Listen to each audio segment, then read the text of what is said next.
Wanita itu berhenti di depan jendela selama beberapa detik. Dengan seorang pria asing di sebelahnya. Dia mengangguk sopan pada pria itu, lalu berbalik dan pergi. Namun di perjalanan, tiba-tiba menyadari bahwa pria itu sebenarnya mengikutinya. Dia mulai mempercepat langkahnya. Tetapi pria itu tetap mengikuti dari dekat. Mengabaikan bahaya lalu lintas di jalan. Dia bergegas berlari menyeberang jalan. Dia pikir dia telah berhasil lolos. Tetapi ketika dia bisa berbalik, dia melihat bahwa pria itu berada tepat di belakangnya.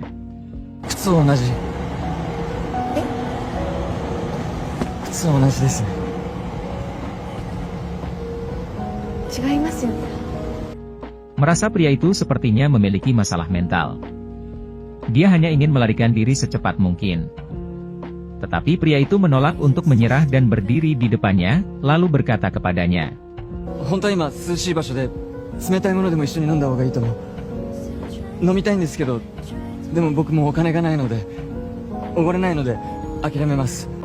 mungkin karena saya kasihan dengan pria itu, atau mungkin saya tertarik dengan ketampanan pria itu. Shaxi pergi ke kafe bersama pria itu, dan membelikan pria itu minuman. Pria itu memperkenalkan dirinya sebagai Yongtian, penulis skenario teater. Yongtian memiliki temperamen dekaden dan malas. Dia selalu bisa mengatakan beberapa kalimat baru saat mengobrol. Terlihat seperti artis melankolis. Shaxi secara bertahap mengembangkan sikap yang baik. Mereka mengobrol, dan juga bertukar informasi kontak sebelum berpisah.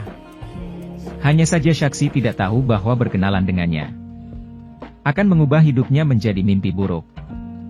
Yongtian memang seorang penulis skenario, tapi dia adalah penulis skenario yang gagal.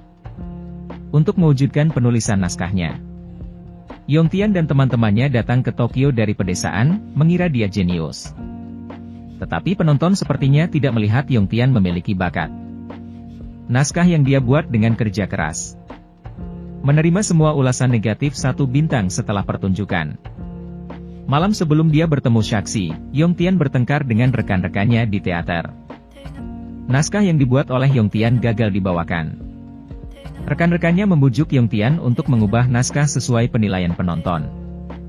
Tetapi menurut Yongtian naskahnya sangat menarik. Alasan utama harus menjadi masalah penonton. Penonton menganggapnya tidak tampan, karena penonton tidak punya selera. Penonton tidak menyukainya karena level penonton tidak cukup tinggi. Dia merasa bakatnya dihina, jadi dia mulai menyerang rekan wanita di depannya. Dia mengejek penampilan rekan wanita itu. Mengatakan bahwa penampilannya itu jelas tidak indah. Tapi dia masih merasa nyaman dengan dirinya sendiri. Usai pertengkaran tersebut, Yongtian pulang sendirian. Namun dalam perjalanan, rekannya menyusulnya, dan menyerangnya dengan payung. Terus-menerus memukulnya dengan payung hingga jatuh ke tanah. Yongtian tidak pernah bisa menghasilkan uang, dan hidup dalam kemiskinan. Dia menghabiskan seluruh waktunya untuk menulis naskah. Tetapi usahanya tidak membuahkan hasil sama sekali. Kehidupan seperti ini selalu penuh dengan kecemasan, dan dia tidak tahu kehidupan seperti ini berapa lama itu akan bertahan. Sampai saat di jalan, dia bertemu dengan Shaxi. Ketika Shaxi tersenyum padanya, dia mulai menganggap senyum itu sebagai penyelamat hidup. Setelah bergaul sebentar, dia tiba-tiba menemukan bahwa senyum hangat Shaxi dapat menghilangkan kecemasan dan kegelisahannya. Maka setelah itu, Yongtian mulai berinisiatif mengajak Shaxi berkencan. Shaxi sangat cantik, dan dia sering didekati oleh pria lain. Tetapi anehnya Yongtian selalu berdiri jauh setiap saat. Mungkin untuk menjaga perasaannya. Shaxi mengatakan bahwa dia tidak akan pernah bertemu lagi di masa depan. Menerima orang lain, tetapi Yongtian mengatakan tidak apa-apa. Menjelaskan bahwa dia tidak suka berbicara dengan orang asing. Saat ini, Yongtian secara bertahap mempelajari segalanya tentang Shaxi. Dia tahu bahwa Shaxi adalah seorang mahasiswi yang akan lulus. Dia juga berasal dari desa terpencil. Yongtian melihat bahwa Shaxi sangat cerah dan ceria. Bahkan jika dia berjalan-jalan, dia akan melompat-lompat dengan gembira. Setelah itu, Yongtian menulis naskah seorang gadis yang optimis sebagai prototipe. Dia memberikan naskah tersebut kepada teman baiknya. Dia memujinya sebagai naskah terbaik yang ditulis Yongtian. Yongtian mengundang Shaxi untuk menjadi pemeran utama naskah ini. Shaxi dengan senang hati setuju, karena impian Shaxi adalah menjadi seorang aktor. Tujuannya datang ke Tokyo juga untuk mewujudkan impian tersebut. Selama latihan, Shaxi dengan hati-hati mempelajari naskahnya. Gali dengan cermat detail aksi dari setiap karakter. Shaxi serius dan profesional. Semua orang di teater dibuat kewalahan oleh partisipasi Shaxi. Naskah Yongtian dikenali oleh penonton untuk pertama kalinya. Tetapi pada jamuan perayaan, Yongtian senyum tipis. Karena semua orang memuji Shaxi, dan mereka semua mengira Shaxi lah yang menyelamatkan teater. Jadi Yongtian menghapus drama tersebut dan membuat keputusan untuk menempatkan drama yang tidak populer itu di urutan pertama. Setelah itu, mereka kembali ke rumah, dan tinggal bersama. Adegan di mana Shaxi berpartisipasi memberi Yongtian banyak popularitas. Yongtian secara bertahap mendapatkan penggemar wanita. Setiap kali seorang penggemar wanita memintanya untuk bertemu, dia akan menerimanya. Setiap kali dia mengkhianati Shaxi, dia akan mengirim batu bata ke Shaxi. Setiap saat, Shaxi akan terhibur dengan perilaku anehnya. Yongtian tahu di dalam hatinya bahwa Shaxi memiliki kepercayaan dan kesenangan tanpa pamrih padanya. Tetapi cinta dan kesenangan Shaxi untuknya juga membuatnya merasa semakin bersalah. Akhirnya, suatu malam dia memberi Shaxi hadiah, yaitu dompet biasa. Tetapi Shaxi terharu dan menangis. Melihat Shaxi yang lugu dan cantik di depannya. Rasa bersalah di hatinya mencapai puncaknya. Dia mulai menolak penggemar wanita, dan dia juga mulai berhenti mengkhianati Shaxi. Meski kehidupan bersama Shaxi hangat, Yongtian masih belum membaik sama sekali. Dia tidak ada hubungannya di teater. Dia hanya bisa tinggal di rumah dan bermain game. Saat ini, Shaxi menerima kiriman paket dari ibunya. Shaxi bercanda dengan Yongtian sambil membuka paket. Namun, lelucon Shaxi melukai harga diri Yongtian yang rapuh. Melihat Yongtian marah, Shaxi hanya bisa meminta maaf dan meminta Yongtian untuk tidak memarahi ibunya. Tapi Yongtian tidak berhenti menuduh ibu Shaxi memandang rendah dirinya.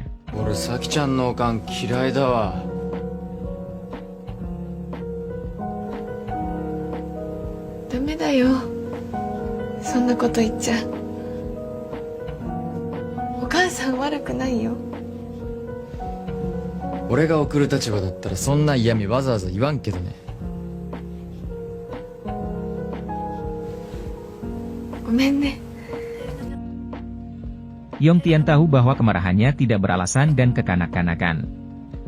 Dia merasa bahwa dia harus meminta maaf kepada Shaxi. Tetapi anehnya dia tidak mau berbicara. Jadi dia memilih untuk keluar dalam keadaan marah. Menggunakan kekerasan dingin untuk menghindari konflik yang ditimbulkannya. Dia diam di luar untuk waktu yang lama. Menyalahkan dirinya sendiri berulang kali di dalam hatinya. Dia tahu bahwa hidupnya bergantung pada Shaxi. Dia juga tahu bahwa dia memiliki harga diri yang sensitif. Meskipun dia memahami kebenaran, itu adalah sangat sulit baginya untuk melakukannya. Setelah kembali ke rumah, dia melihat surat permintaan maaf yang ditinggalkan Shaxi untuknya. Shaxi menyalahkan dirinya sendiri karena tidak bisa berbicara. Memohon pada Yongtian untuk memaafkannya. Yongtian memaafkan Shaxi, dan mulai memakan makanan yang dikirim oleh ibu Shaxi dengan lahap. Setelah kejadian ini, Yongtian mulai yakin bahwa Shaxi memiliki akomodasi terbaik untuknya. Akomodasi ini membuatnya lebih percaya diri dalam hubungan ini. Meskipun dia tinggal di rumah Shaxi, dia tidak pernah membayar sewa. Terkadang teater menghasilkan uang, tetapi dia hanya menghabiskannya untuk dirinya sendiri. Dia kadang-kadang membelikan buku untuk Shaxi. Tetapi sesampainya di rumah, dia juga melihat Shaxi membelikan buku yang sama untuknya.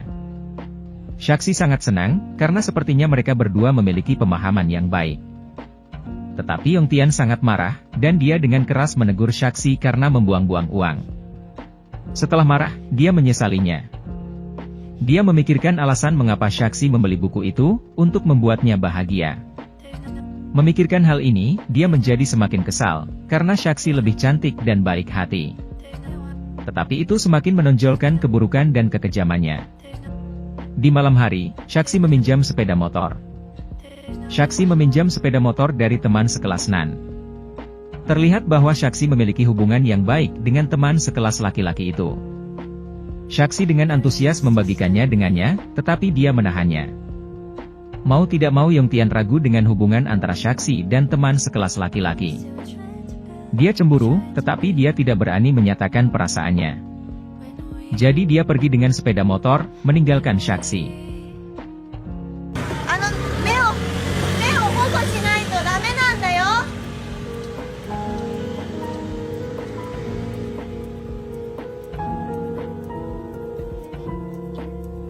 Dia mengendarai sepedanya di sekitar komplek. Setiap kali dia berbalik, Shaxi akan muncul di tempat yang tetap untuk mengejutkannya. Dia berbalik berkali-kali, dan Shaxi melompat keluar dari sisi jalan berkali-kali. Tetapi Yongtian selalu tidak menanggapi Shaxi. Setelah berkali-kali, Shaxi lelah dan akhirnya menyerah.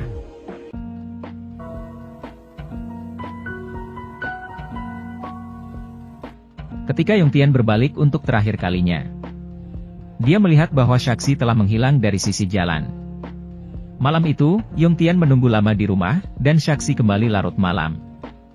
Keduanya duduk berseberangan dan terdiam. Shaxi bertanya kepada Yongtian. Ini adalah pertama kalinya Shaxi marah pada Yongtian. Tamani nani kangaete no ka wakaranai toki ga aru yo. Tamani dou seishite ii ka wakaranai koto ga aru. Ini juga membuat Yongtian merasa bahwa toleransi Shaxi terhadapnya bukannya tanpa tujuan. Yongtian sangat marah, dan merusak sepeda motor pinjaman Shaxi. Ketika dia sedang tidur, dia berbohong kepada Shaxi. Keesokan harinya dia berkata sepeda motor itu rusak karena kecelakaan. Kejadian ini sangat memukul Shaxi. Karena motor itu dianggap sebagai harta karun oleh teman sekelas laki-lakinya. Shaxi tidak berani pergi ke sekolah pada awalnya, dan lambat laun menjadi seperti Yongtian. Dia tinggal di rumah sepanjang hari, dan bermain game. Shaxi secara bertahap meninggalkan studinya, dan lambat laun dia mengkhawatirkan biaya mereka berdua. Pergi keluar untuk bekerja. Dia bekerja sebagai pemandu belanja di toko pakaian pada siang hari. Lalu sebagai pelayan di restoran pada malam hari. Dibandingkan dengan Shaxi, Yongtian terlihat jauh lebih santai. Dia selalu tidur sampai sore, lalu keluar berkeliaran tanpa tujuan di jalan. Dia akan berbelanja sampai larut malam. Kemudian dia akan berpura-pura sangat lelah di depan Shaxi. Tentu saja, penghasilan kecil satu orang tidak dapat menghidupi dua orang. Shaxi mulai bertanya kepada Yongtian apakah dia bisa berbagi sebagian dari tagihan listrik. Koko Saki-chan no ie yashi.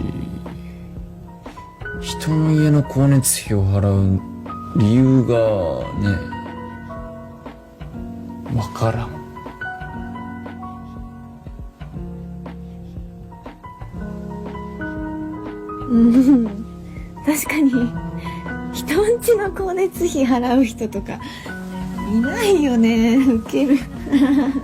Hari ini, Yongtian dan Shaxi pergi menonton drama orang lain bersama. Dia selalu memikirkan dirinya sendiri. Tapi kali ini dia terharu sampai menangis oleh karya orang lain. Ketika dia mengetahui bahwa penulis skenario seumurannya, kecemburuan itu muncul. Dalam hatinya membuatnya berpikir bahwa bekerja tidak lebih dari itu. Dia sadar akan keadaannya yang biasa-biasa saja. Dia juga takut Shaxi akan mengetahui bahwa dia benar-benar tidak memiliki bakat. Dia mulai takut tinggal bersama Shaxi, dan dia sering keluar. Keadaan ini telah berlangsung selama 1 tahun.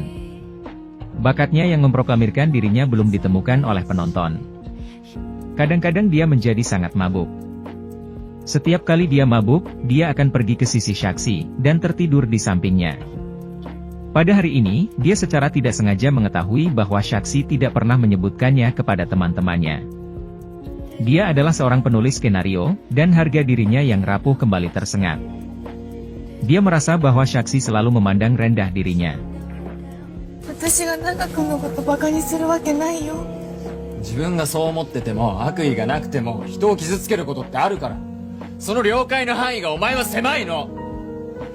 Tuduhan Yongtian membuat Shaxi mulai ragu dan menyangkal dirinya. Shaxi mulai merasa bahwa dia adalah penjahat. Curiga bahwa dia telah menyakiti banyak orang secara tidak sengaja di masa lalu. Setelah itu, Yongtian mulai dengan sengaja mengabaikan Shaxi. Tetapi setiap kali dia mabuk, dia akan pulang dan tertidur di samping Shaxi. Shaxi tidak berbicara dengannya setelah terbangun. Tetapi dia memilih untuk berpura-pura tertidur dan menolak untuk menanggapi. Keheningan dan ketidakpedulian Yongtian mengubah Shaxi. Yongtian melihat bahwa Shaxi tidak banyak tersenyum. Dia juga menemukan bahwa Shaxi minum setiap hari. Alkohol membuat Shaxi mati rasa, dan itu memberi Shaxi keberanian untuk mengungkapkan ketidakpuasannya. 気づいてないと思うんだけどさ、長くんってね、私のこと褒めたりしてくれたこと一度もないんだよ、わかる？ Yongtian sepertinya telah dirobek dari daun ara. Dia hanya bisa menggunakan amarah untuk menutupi rasa bersalahnya.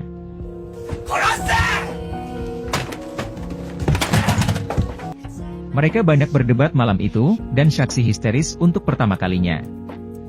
Shaxi menyesal telah jatuh cinta pada Yongtian. Dia juga membenci dirinya sendiri yang tidak pernah berani meninggalkan Yongtian. Shaxi tidak lagi cerah dan ceria. Shaxi yang dianggap oleh Yongtian sebagai seberkas cahaya, telah hilang sama sekali. Yongtian mencoba mengembalikannya, mencoba mengubah Shaxi ke aslinya. Namun semua usahanya tidak berpengaruh. Shaxi masih jatuh ke dalam kegelapan secara pasif. Dia mulai menolak untuk berkomunikasi dengan Yongtian. Mulai berhenti menanggapi perhatian dan niat baik Yongtian. Yongtian merasa Shaxi menjauh darinya. Tetapi dia tidak ingin Shaxi meninggalkannya. Jadi dia berinisiatif pergi untuk menjemput Shaxi di restoran. Tetapi diberitahu bahwa Shaxi pulang kerja lebih awal dan pergi bersama Meneer. Dia pergi ke rumah Meneer dan melihat Shaxi di rumah Meneer. Yongtian tidak bertanya pada Shaxi apa yang dia lakukan di rumah Meneer. Hanya membawa pulang Shaxi dengan sepedanya tanpa suara. Dalam perjalanan, Yongtian terus bercerita tentang masa lalu manis mereka. Yongtian berbicara sendiri, sementara Shaxi hanya mendengarkan dalam diam. Dia mengajak Shaxi untuk melihat bunga sakura. Saat ini, Yongtian tidak mengerti apa yang harus dia lakukan. Shaxi sangat mencintainya di masa lalu. Jadi sedikit perlakuan darinya akan membuat Shaxi bahagia. Shaxi di masa lalu sangat toleran terhadapnya. Jadi kontribusi kecil darinya bisa membuat Shaxi kembali seperti dulu. Berikan segalanya, dan sekarang Shaxi sudah kelelahan olehnya. Saat ini Shaxi menjadi semakin tertekan. Teman-teman di sekitarnya juga menyadari kelainan tersebut. Ternyata Yuan dan Yongtian juga sudah saling kenal selama bertahun-tahun. Ketika dia membujuk Yongtian untuk putus dengan Shaxi dengan wajah serius. Dia tahu karakter Yongtian dan cara melakukan yang terbaik. Anda tidak memiliki banyak cinta untuk menarik Anda. Anda hanya menggunakannya untuk menutupi rasa rendah diri Anda. Semua orang berpikir bahwa Anda tidak memiliki bakat. Hanya dia yang selalu berpikir bahwa naskah Anda ditulis dengan baik. Anda takut Shaxi akan mengetahui keadaan Anda suatu hari nanti. Jadi Anda harus menghancurkannya terlebih dahulu. Baru setelah itu dia tidak akan meninggalkan Anda karena keadaan Anda biasa saja. Orang yang Anda cintai hanyalah diri Anda sendiri. Itu sebabnya Anda tidak ingin melepaskannya. Yongtian tidak membantah Yuan. Dia tahu bahwa apa yang dikatakan Yuan adalah benar. Malam itu, saat Yongtian kembali ke rumah, Shaxi memberitahu Yongtian keputusannya untuk meninggalkan Tokyo. Shaxi berkata bahwa dia sepertinya sakit, dan dia tidak lagi cocok untuk tinggal di Tokyo. Keduanya tahu di dalam hati bahwa Shaxi tidak takut pada Tokyo. Tapi sebenarnya takut tinggal bersama Yongtian. Mungkin karena masih ada jejak kebaikan terakhir di hati. Yongtian dengan tenang melepaskan Shaxi. Setelah malam itu, Shaxi meninggalkan Tokyo. Dia bahkan tidak mengemas semua barang bawaannya di rumah. Ketika Yongtian sedang mengemasi barang-barangnya, dia menemukan naskah yang diikuti Shaxi. Naskah tersebut telah disimpan oleh Shaxi, dan komentar Shaxi ditulis di akhir naskah. Inilah yang dipahami Yongtian, dari awal hingga akhir Shaxi tidak pernah merasa dirinya biasa-biasa saja. Awalnya, dia selalu curiga bahwa Shaxi memandang rendah dirinya, dan selalu marah pada Shaxi tanpa alasan. Hingga dia menghancurkan Shaxi dalam persahabatannya. Tetapi sekarang dia menyadari bahwa segala sesuatunya bisa mendapatkan hasil yang lebih baik. Dia duduk sendirian di rumah kosong untuk waktu yang lama. Sampai halusinasi muncul di benaknya. Dalam fantasinya, Shaxi kembali kepadanya. Dia dan Shaxi kembali tinggal bersama di rumah ini. Menulis cerita antara dia dan Shaxi sebagai drama cinta. Menempatkan drama itu di atas panggung. Dia adalah pemeran pria dan Shaxi adalah pemeran wanita. Dalam fantasi, cerita mereka sangat populer. Setiap pertunjukan di teaternya penuh dengan orang. Dalam drama, dia adalah pacar yang perhatian. Dia menggambarkan masa depan yang cerah antara dia dan Shaxi. Dalam keadaan itu, dia tiba-tiba melihat bahwa Shaxi menjadi penonton. Dia lega melihat Shaxi, sebagai penonton terharu oleh ceritanya. Namun, fantasi bukanlah kenyataan. Mungkin pada kenyataannya, Shaxi tidak menangis karena kisah cinta mereka.